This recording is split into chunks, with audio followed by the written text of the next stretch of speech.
A tornado watch remains in effect until 10 p.m. Sunday afternoon for Oklahoma and northern Texas.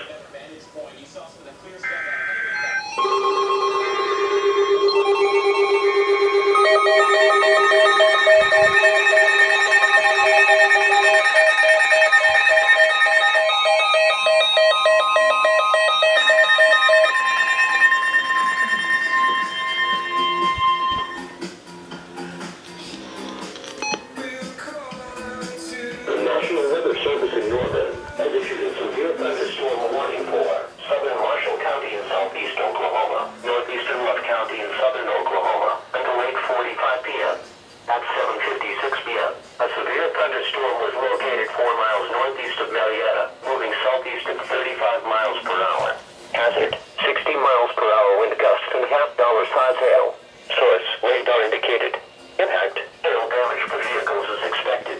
Expect wind damage to roofs, siding and trees. Locations impacted include Marietta, Kingstone, Woodville, Lebanon, Lake Texoma, Willis, Southern Lake Lee, and McBride. For your protection, move to an interior room on the lowest floor of the building. A tornado watch remains in effect until 10 p.m. Sunday evening for Oklahoma.